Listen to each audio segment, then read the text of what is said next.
if it would be possible, I'd like to talk to Larry. We're doing a little feature thing about the complications one incurs in placing a long-distance person-to-person telephone call to Fidel Castro. And so far, it's really been interesting. We've been through McGovern. I never knew McGovern has. McGovern has got more offices than the president. He does. But I thought it might be interesting to talk to Larry about how much he went through during his piece. So you're doing a feature on people having trouble making calls to Castro. Right. Okay, how long are you there? Well, that depends on management. Well, now, like, I can call Larry and have him get in touch with you.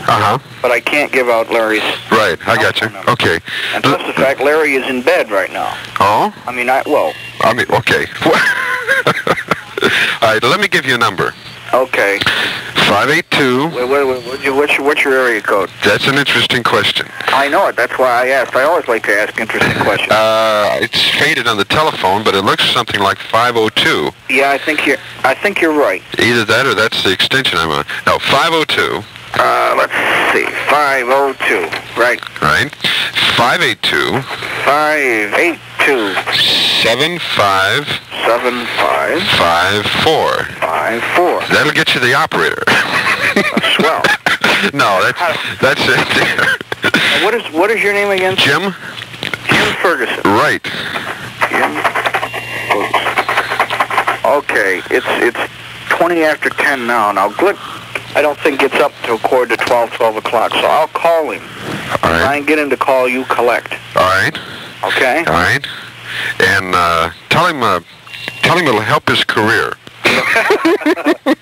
Hey, there's a guy out there.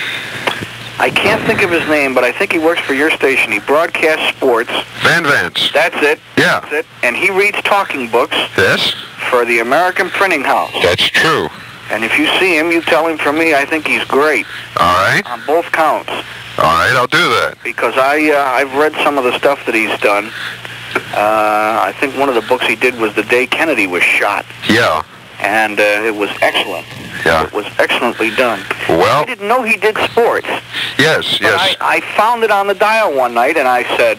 That's the same voice. Well, I heard this voice, and I said, Jesus, I know that voice. Why do I know that voice? Yeah. And then all of a sudden it dawned on me, and I said, wow!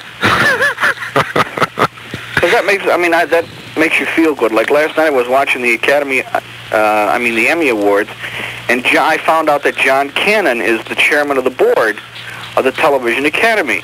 And he read talking books. But, it's one of those things. Right. But is Van still doing that? Yeah. He's, I haven't seen him in a couple of months now. And season has been over. Yeah, I'm well aware. But he's still traveling. Yeah. Nobody's figured that out yet. But anyway, listen, Ken, I appreciate it. Oh, listen, I'll do anything. Anybody that knows Van Vance can't be all bad. There you go. That's a shot in the arm. Yeah, I knew that would help. And if we can get Larry, tell him to be at his best now. I will. Because his career's at stake. Well, it'll help your career too. Nothing can help mine. Thank you, Ken. All right, I'll work on it. Bye. Right, bye-bye. Meanwhile, a short time later, through our magic telephone system... Is this the real Larry Glick? Let me check. Yes, it is, Jim Ferguson. It's every bit Larry Glick. Yes. Listen, I want to talk to you for a minute. Okay. I know you're unaccustomed to speaking on the radio, so I want you to relax. This is your big moment, okay? Okay, Jim. I once heard you mention on the air that you managed to make a phone call down to Havana. That's true. I called for Fidel. Right. Yeah, I called several times. I never got to him, though. But you managed to make it to the secretary in front of the main office there. Once, right.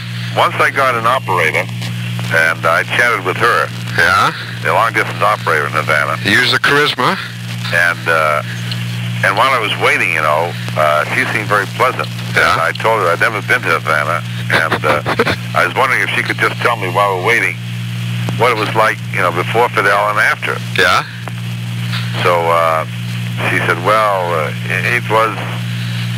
it was more fun before Fidel. I said, why? She said, oh, well, they had more hotels and more tourists and more entertainment.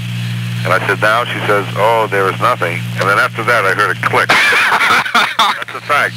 That was it, click. The line went dead. The line went dead. I don't know what happened to her, but I said, hello? Hello, habla usted español? Understand she's... But I couldn't get anything, and the line was just Deadsville. Understand she's working in a sugarcane field now. Right. Well, what I was looking for, I thought you had a number. Oh, no. No, I just called person for Fidel Castro. Yeah, I tried that already. What do you do at that station? Production director. Oh, yeah. But we're putting together a piece. And I went through McGovern, Oh. I figured he just came back, right? Oh, you're really serious, eh, Jim? Sure.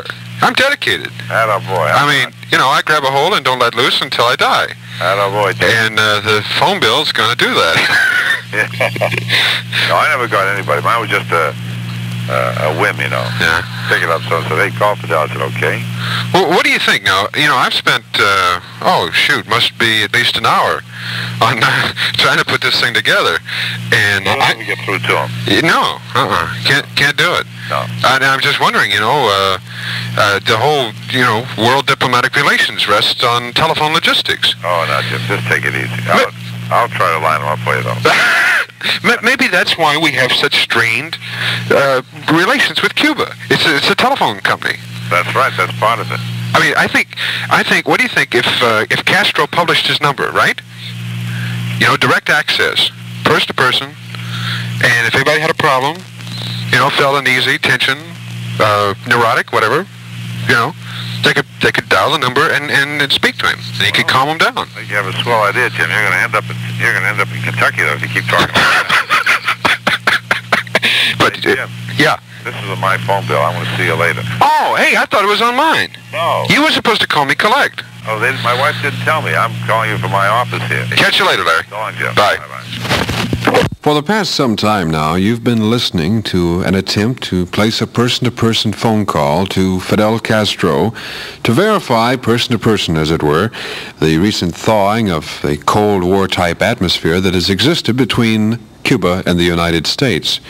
We have not been, as you have heard, too successful in placing that call. However, in desperation, we are going to try one final attempt.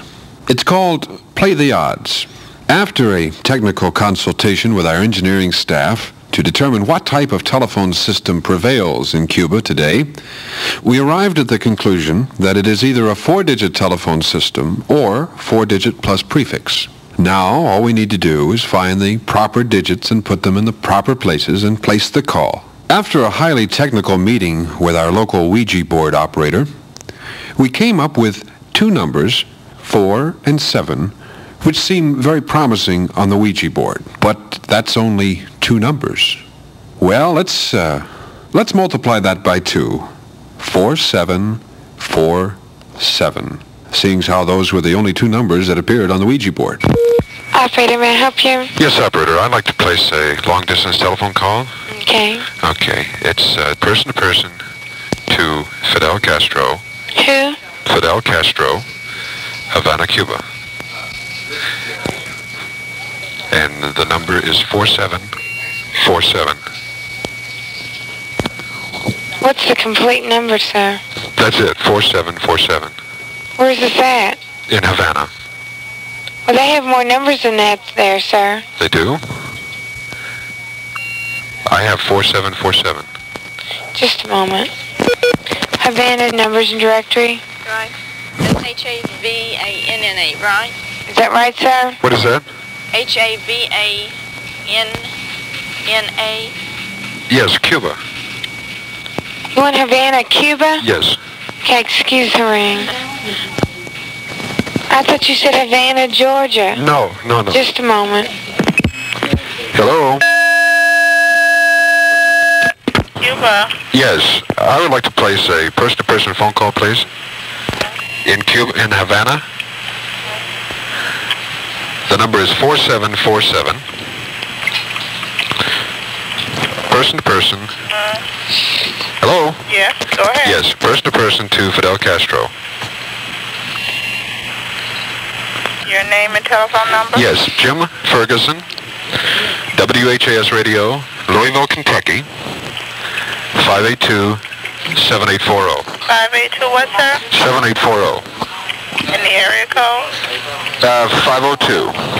Hey, hello? Yes. Okay, sir, we have no delay. The operator will be calling you soon. Repeat? We have no delay. The operator will be calling you soon. Okay, she calls me back? Yes. Okay. We'll be at this number. You can hang up. Yes. You can hang up. Yes. The operator will call you back. Very good. Thank you. You placed a call to Havana, Cuba? Yes, I did. Okay, sir, what is the telephone number you're calling? 4747. And who are you calling? Fidel Castro, person to person. This is incorrect for Havana, Cuba, sir. Do what, ma'am? You need more numbers than this. More numbers? Yes. I have from very reliable sources, 4747. What else is And there? Havana is not the right city. Havana is not the right city? No. What is the right city? I do not know, sir. You have to have all the information when you call the operator. I was given this number on This number is incorrect for Havana, Cuba. Is it an additional prefix problem? I don't know. Cuba has quite a few cities. I don't know. Well, this was the number that was given me, 4747. This is incorrect. Is there a possibility that there's an additional prefix? I would know. Very good. Well, may I have your number where I could call you back if I get the prefix? My number? Yes. 7100. 7100. Yes, and when you get the right number, you can call back.